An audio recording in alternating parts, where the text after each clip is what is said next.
Hello and welcome. Hi, here's my hand. Hello and welcome to the episode in which I will react to geography now.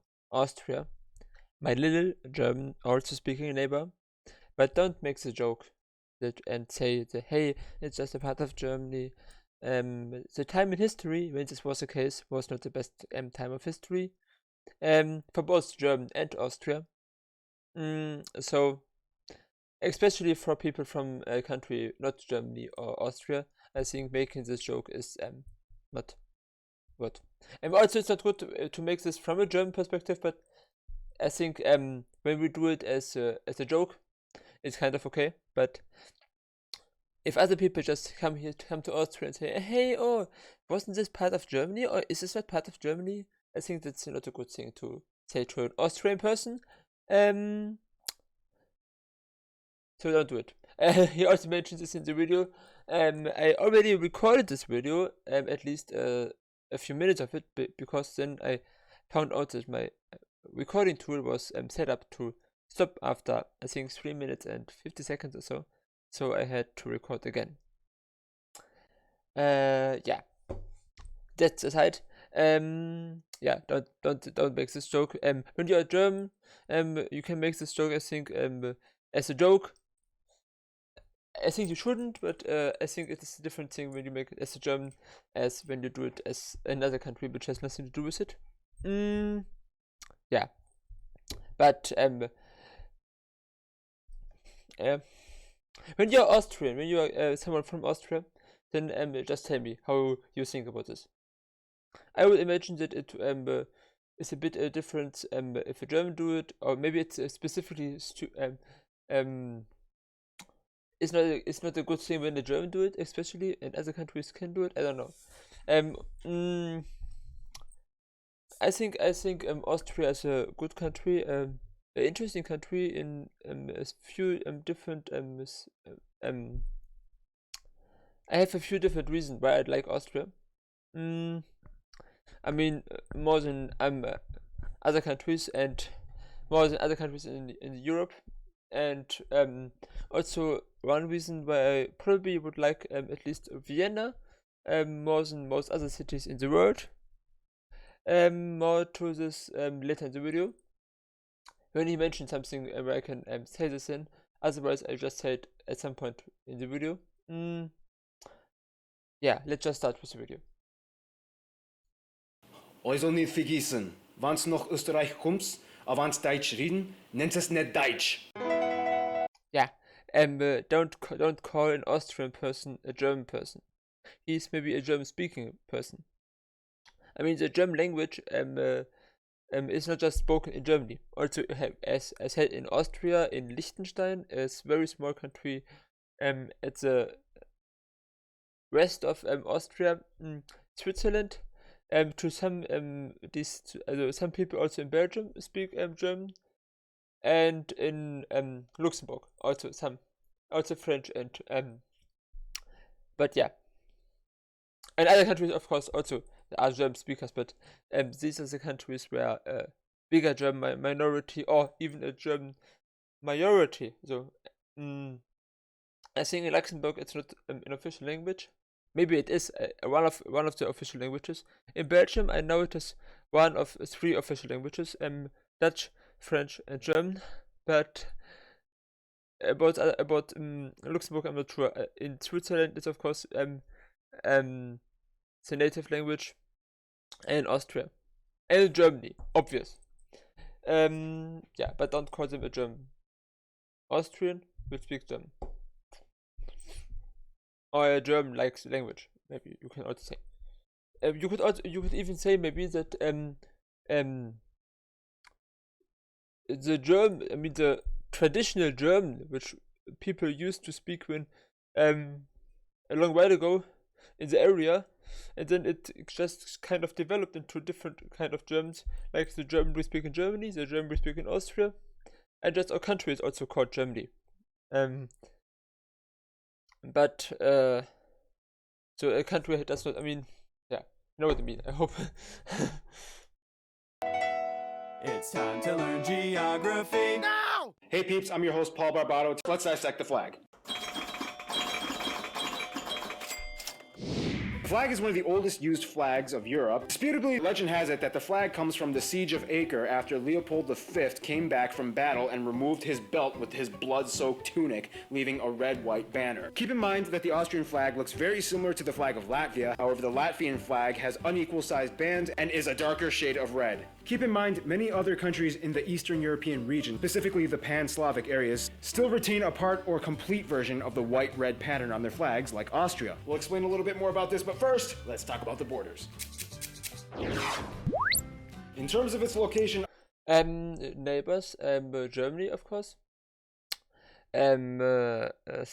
Slovakia, Hungary, Slovenia, Italy, and Liechtenstein, I think. North here Germany, here Slovakia, here Hungary, here Slovenia, here Italy, here Liechtenstein, and maybe even Switzerland? Maybe Switzerland also. Austria is landlocked, bordered by 8 other countries. Yeah, okay, they here's also Austria, Switzerland. The little thing here is Liechtenstein. Here, this little thing here, at the far west, and here Germany, Slovakia, Slovakia? Slovakia, Czechia. Here Slovakia, here Hungary, here Slovenia, Italy. So I forgot just Czechia. Forget Liechtenstein in the Central European region, with the Alps dominating 3/4 of the country in the west and in the center. The country is divided into 9 states, although it's kind of funny because the state of Lower Austria is technically a little higher than Upper Austria geographically. And also said this something about to this in the German episode where he compared Lower Saxony and Saxony. Lower and higher means in this case only higher and lower, not north and south. So there are mountains and there are values. So Lower Saxony is probably in a kind of a value area, and Upper Saxony on a mountain. That's lower and higher means just higher and lower, not north and south. But I mentioned the same thing in German episode about geography now.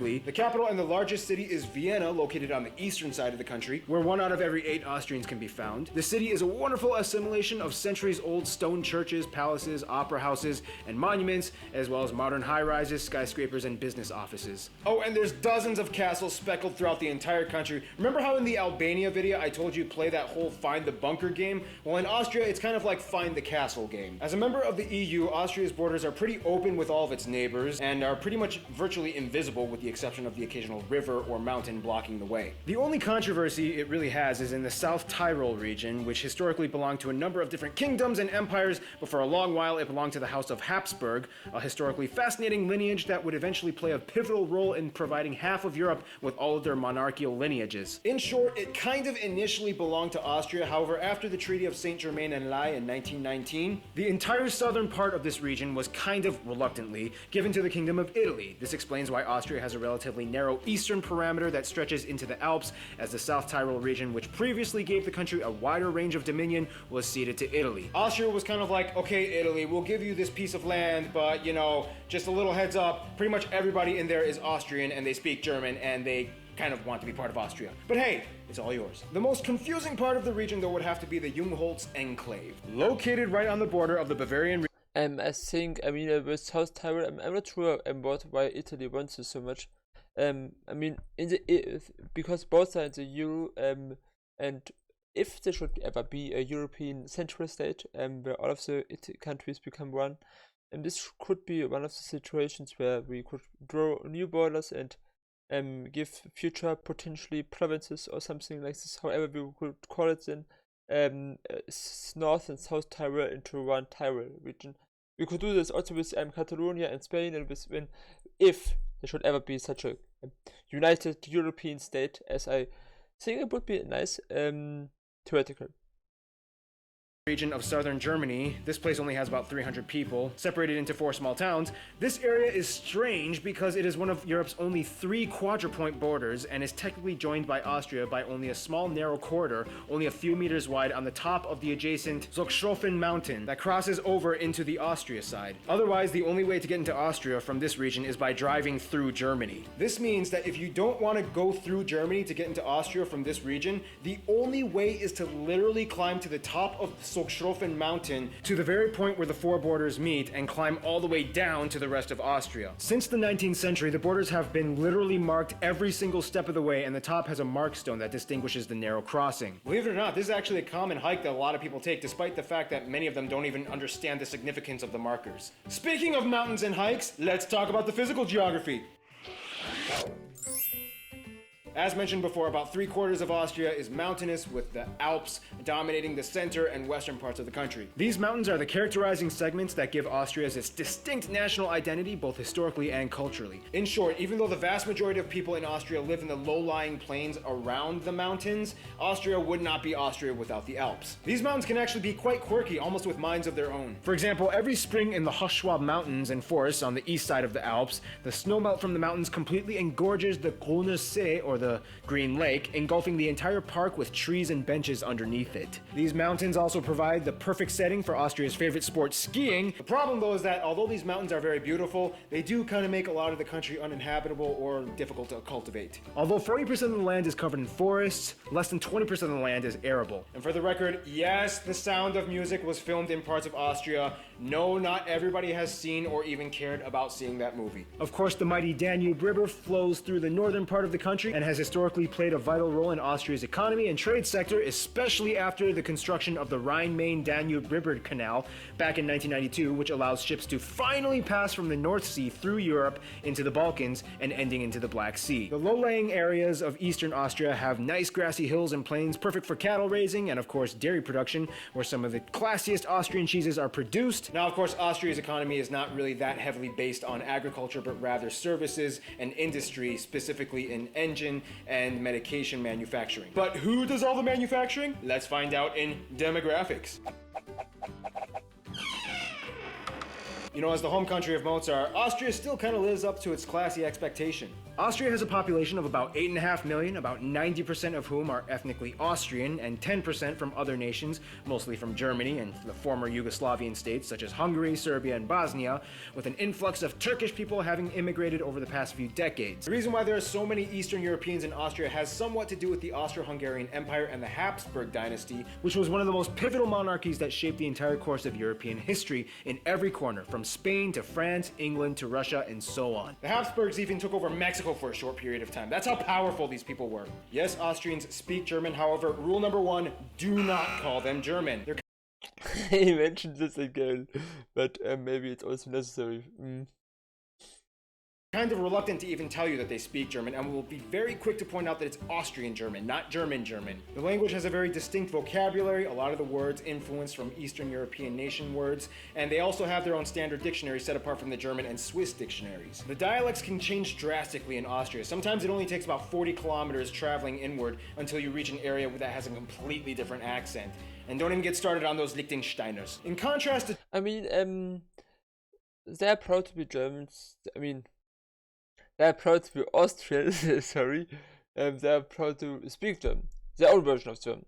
I mean, I said already before that they speak all of the German-speaking countries, Germany, Austria, Switzerland, have their own distinct German way of speaking. So it's not. I mean, I don't claim German or this kind of language to be only there for Germany. So it's just a Germany language family in which there are different languages like Austrian, Swiss,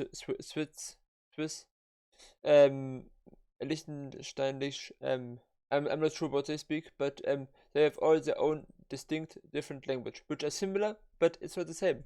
So it's I'm not sure if it's comparable to American English and British English and Australian English or New Zealandish English. But it's different.